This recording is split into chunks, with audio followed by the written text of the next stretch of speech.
Assalamualaikum warahmatullahi wabarakatuh. Berjumpa lagi dengan saya masih di channel yang sama. Saat ini saya bersama tim berada di sebuah tempat wisata di Karangtaulan tempatnya. Nah, yang selama ini dikenal sebagai salah satu tempat wisata di Kabupaten Tasikmalaya Selatan yang ada di Desa Cimanuk, Desa Cimanuk seperti itu. Kecamatan Cikalong. Nah, perlu pemirsa mengetahui bahwa di sini terdapat sebuah situs sejarah atau yang lebih dikenal sebagai makom. Ada sebagian yang menyebutnya dia adalah makam.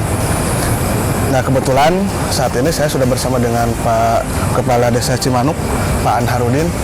Nah, beliau yang akan nantinya menuturkan siapa saja yang berada di sini. Bahwa kabarnya di sini adalah ada makom makom Syekh Abdur Rahman. Syekh Abdur Rahman. Pak Kuku barangkali bisa dijelaskan beliau ini siapa dan dari mana asalnya seperti itu. Beliau adalah penyiar agama Islam di wilayah sini yang ditugaskan oleh gurunya, yaitu Syekh Abdul Muhyi dari Pamijahan. Jadi beliau ini Syekh Syahid Abdur Rahman dan Syekh Syahid Abdurrahim kebetulan kan dua orang kembar. Dua orang yang kembar. Beliau salah satu santri dari Syekh Abdul Muhyi Pamijahan, ditugaskan menyiarkan agama Islam di sini dan membuka pondok pesantren. Dan kebetulan di sini ada petilasannya. Oh, jadi dulunya sebelum sekarang menjadi sebuah tempat wisata, di sini pernah berdiri sebuah pondok pesantren seperti itu. Iya, kata orang tua dulu seperti itu. Berdasarkan cerita yang berkembang seperti itu. Yang berkembang seperti itu. Karena sebelumnya juga, sebelum Syekh Syahid Abdur Rahman dan Syekh Syahid Abdurrahim, tempat ini memang sudah dijadikan tempat padepokan oleh orang-orang yang punya kelebihan gitu, untuk menyiarkan agama Islam dan juga ilmu-ilmu kanuragan, ilmu-ilmu kesaktian lainnya. Sehingga di sini juga ada yang disebut Eyang Sanghyang Banyumukti atau gelarnya Eyang Garuda Ngupuk.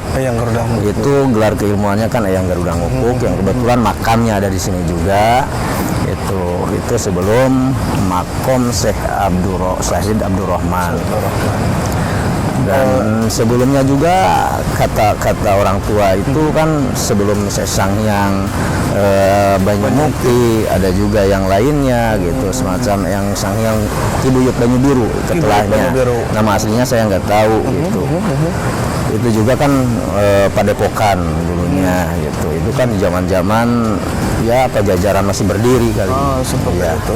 Jadi Syekh Syahid Abdur Rahman dan Syekh Syahid Abdurrahim itu meneruskan jejak-jejak orang-orang sebelum beliau gitu. Jadi sebelum Syekh Abdur Rahman Abdurrahim ini ke sini mukim di Karangtaulan, sebelumnya sudah ada sesepuh yang sudah mendirikan padepokan di sini seperti itu. Ya. Nah, kalau yang Sanghyang Banyumukti atau yang Garuda Ngupuk ada sebelah sini makamnya. Iya, makamnya. Oh, makamnya. Iya, itu kebetulan tuh kelihatan. Mau dilihat sekarang? Boleh, atau sekarang? Iya.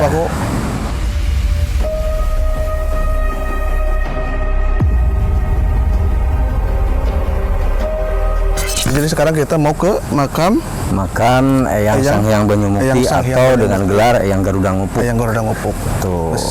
Makamnya berada di sini ya? Iya, makamnya ada di sini. Itu katanya ini sebagai pintunya.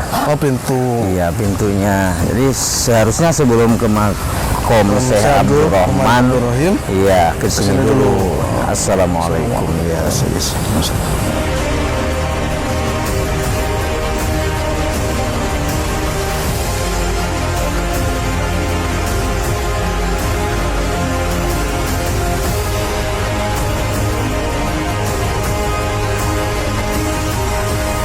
Nah, sekarang kita mau ke makom Syekh Abdur Rahman Abdurrahim atau Syekh Abdur Rahman ya seperti itu. Nah, bagi para peziarah yang ingin berkunjung ke lokasi ini, tadi saya sempat berbincang dengan Pak Ku bahwa direkomendasikan atau disarankan terlebih dahulu sebelum ke makom Syekh Abdul Rahman, alangkah baiknya ke makam yang Berudang Mupuk Ayang Banyu Mukti seperti itu. Jadi baru setelah dari situ baru bisa ke makom Syekh Abdul Rahman seperti itu. Itu baiknya demikian ya. Iya. Nah, itu lebih bagus, karena beliau juga sama sesepuh yang menyebarkan agama Islam di wilayah sini. Iya, di lokasi ini. Walaupun memang dia bukan bergelar di kalangan masyarakat, tidak bergelar syekh gitu. Tapi jadi berbeda pola atau cara penyampaian penyebarannya ya. Iya, seperti itu. Iya, mungkin seperti itu.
Dua kembaran, Syekh Syahid Abdul Rahman dan Syekh Syahid Abdul Rahim.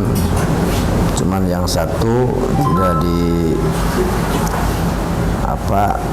digambarkan di sini, gitu. Karena ada cerita yang satu di sebelah timurnya lagi. Oh, sebelah timurnya lagi. Ya, yang satunya Syekh Syahid Abdul Rahim. Ya. Nah, ini Syekh Syahid Abdul Rahman. Jadi kami masih menyelidiki di sebelah mana, sebelah timurnya gitu. Makom Syekh Syahid Abdul Rahim, patilasannya gitu, patilasannya. Karena mungkin di sana juga ada tempat patilasan, dan di sini juga sama. Di sini pondok pesantrennya yang mungkin di sana juga ada patilasannya. Itu yang saya tahu tentang Syekh Syahid Abdul Rahman, Syekh Syahid Abdul Rahim yang ada di Karang Taulan ini. Kebetulan di tempat wisata yang ada di wilayah pantai selatan Kabupaten Tasikmalaya, tepatnya di Desa Cimanuk.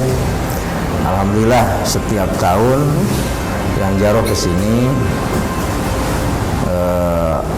rutin banyak.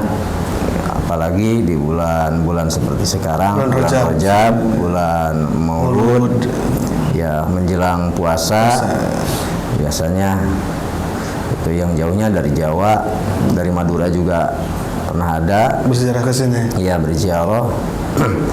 Bali, bukan Bali, Cirebon, Banten, itu yang mungkin dikatakan rutin, nggak tahu per 2 tahun atau per 3 tahun gitu.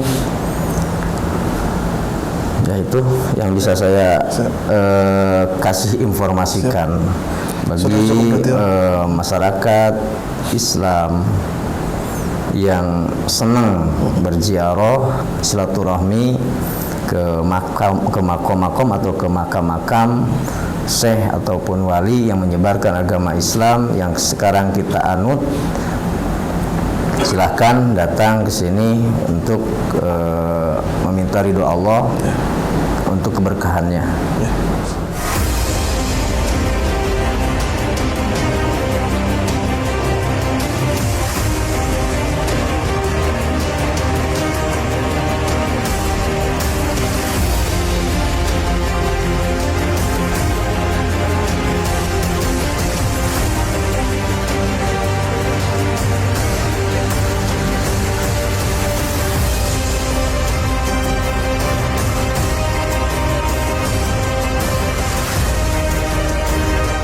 Sebelum ditutup pertemuan kita kali ini, barangkali ada yang ingin disampaikan oleh Pak Kuwu untuk masyarakat khususnya di wilayah Desa Cimanuk. Silakan. Untuk masyarakat wilayah Desa Cimanuk khususnya, umumnya wilayah Kecamatan Cikalong, Kabupaten Tasikmalaya, bahwa Karangtaulan itu punya sejarah syekh dan wali yang menyebarkan agama Islam. Dan saya mohon maaf jikalau keterangan saya ini ada perbedaan dengan pengetahuan para sesepuh-sesepuh yang terlebih dahulu. Mungkin ini yang kami terima informasi, ada kekurangannya, banyak kekurangannya. Saya mohon maaf untuk semuanya. Jikalau memang ada yang lebih mengetahui tentang sejarah Syekh Wali ataupun kesepuhan-kesepuhan yang berada di Karangtaulan, silahkan datang ke saya, ke kami, untuk lebih mengakuratkan data untuk sejarah Karangtaulan. Sekian, mohon maaf pada semuanya. Jadi pemirsa, kalau mengutip dari apa yang disampaikan Pak Kuwu tadi, bahwasanya terlepas seperti apa beliau cerita sejarah yang terungkap sebelumnya dan kemudian yang diungkapkan oleh Pak Kuwu, toh pada dasarnya beliau ini adalah orang soleh, seorang ulama besar pada saat itu, seorang waliullah yang patut kita teladani, ikuti apa yang beliau ajarkan dulu. Ini adalah sosok orang tua, sosok bagian dari yang membangun peradaban sejarah Islam, khususnya di wilayah Cimanuk dan sekitarnya. Dan ingat, kita ada karena sejarah.